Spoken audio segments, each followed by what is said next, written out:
my name is Ben Chubane from Phoenix TS, and I'm here at CIC 2023 in San Diego, California. And I'm here with the amazing Amy Starzynski Coddens. Totally amazing. Yeah. From REN-ISAC. So what's REN-ISAC? So REN-ISAC is the Research Education Network's Information Sharing and Analysis Center.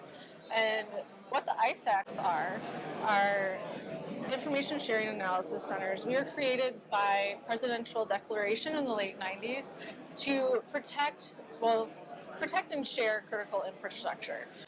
Education wasn't really named at the beginning, but conversations were had, and it was really accepted after those conversations that education and research really needed to be present there.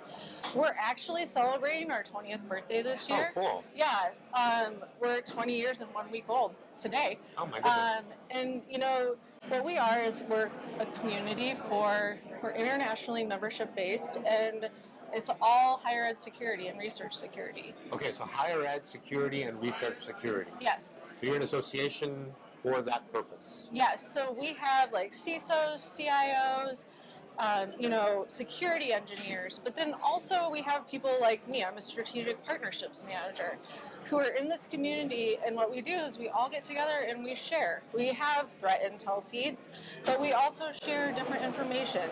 We discuss what's going on at our universities, and we can problem solve together, share best practices, share information about different vendors, who's doing what, and it's amazing. You know, we can have somebody that will send an email out and be like, hey, I'm seeing this. Are you all seeing this? And within minutes, they've got answers. Oh, wow, that's cool. Yeah. Wow, cheers to that. Yes, so cheers. As you can tell, we're drinking. It's happy hour. Sponsored by Phoenix TS. That's right, sponsored by our organization, Phoenix TS. It's happy hour on Thursday, the second day of the conference. And there's people playing behind us and socializing. And it's been a great conference, honestly. So what is it? This is a CMMC conference, yes. Right? So higher education, CMMC, what's the relationship there? So higher education, CMMC, higher ed, Ben and I worked together when Ben was leading the training working groups for the CMMC AB, which is now called the Cyber AB, but we're going to call them the CMMC AB for our purposes. Yeah. We worked together and, built out the original exam for the assessors and the credentials they needed to even take the exam, as well as all the exam objectives. And the whole time I was like, Ben, this is not always going to apply for higher ed in research because we have different kinds of environments. As the amazing Mike Korn likes to say, who's the CISO for UC San Diego, but also the vice chair of the AB's academic co-chair of the AB's Academic Advisory Council, universities are like little cities. So when you go in to assess a university, it's not like assessing a typical environment. That's right. It's not like going into a contractor or a small medium business or anywhere that typical people that would be getting involved with CMMC would understand. And I said typical. Obviously there's going to be exceptions to this, but higher ed, we're like an onion. You start peeling back layers and there's something sticky there, it's another layer. We have a lot of exceptions. We have a lot of different situations that really need to be considered when looking at, anything related to, CUI or 800-171 requirements, things like that. It's just cybersecurity is complicated at the higher ed level. It's important.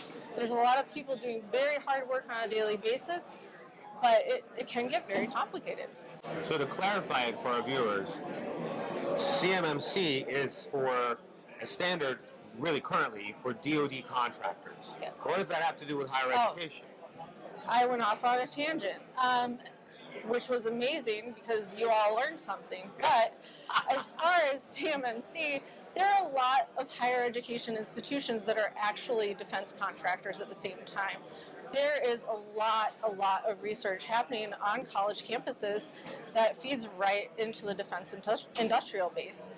And it's amazing. And we want to keep that going, but we also need to understand how to keep that going. Yeah, a lot of research, and really a lot of universities are probably like used to very publicly available research, right? Well, yeah. Now we're talking about cybersecurity and what that all means, but is it really the same thing as maybe a weapons manufacturer or a service provider for the DoD? It's a whole different Well, yeah. world.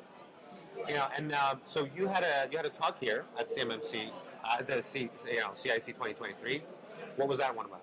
So Mike Korn and I and another individual from Vancord Security, we talked about CMMC in higher education, what that looks like, how we are a little bit different, and how you can, expect to assess and what things might not always fit. As Ben just said, we're used to academic freedom. We're used to producing things that we push out to the public and that we share freely.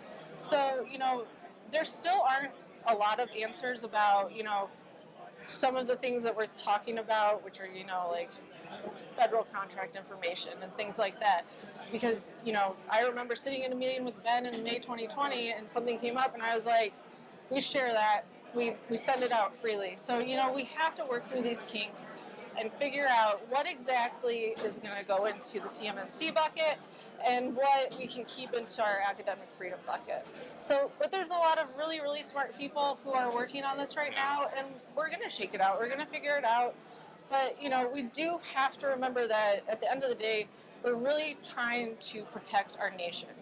And everybody who's involved with this understands that, and they feel passionate about that.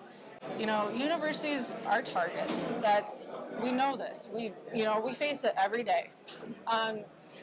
Improving cybersecurity hygiene and, making sure that we are as secure as possible, that's what everybody wants to do. So, even though we know we're different, we're not trying to get around it or get out of it. We're just trying to make sure that everybody understands what we're working with. So, last question. If I were a university that has a DoD research contract, and I'm like really nervous about this happening and this rule coming up, whether it's in 3 months or 6 months or 9 months or a year, it's going to happen. What is your advice for what I should be doing?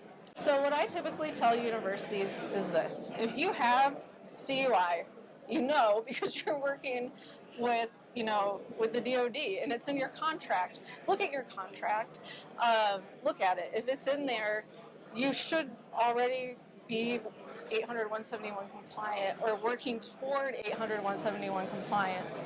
So if you aren't, go ahead and get started. That's what you need to do. It's hard. It's not easy. We all know this. We all know the struggles that higher education faces with this. It's hard to get around faculty sometimes. We have old machines sometimes because those machines sometimes are running things that can't be patched, for instance, or, really cannot move from where they are because something will get turned off and it won't ever turn back on. But I always tell universities, start with your 800-171 compliance if you have CUI. Also, we do have a lot of resources. This community is very rich. We have people that you can lean on. If you have a question, there is somebody that can help you. Where would I look? Where would you look? Yeah, what resources for universities?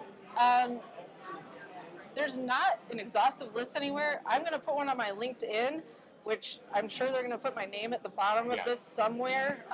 Come find me on LinkedIn, and I'm going to post a ton of resources. There's a very, very active community around the regulated research community of practice. They're fantastic.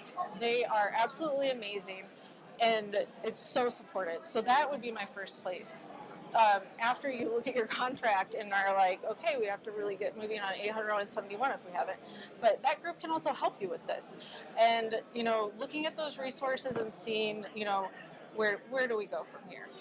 And the group will help you. Sounds great. Fabulous. Amy Starzynski Coddens, thank you so much for your help. Thank you, Ben. And thank you for your involvement in this and other conferences and the higher ed. Thanks a lot. Bye, guys. Bye.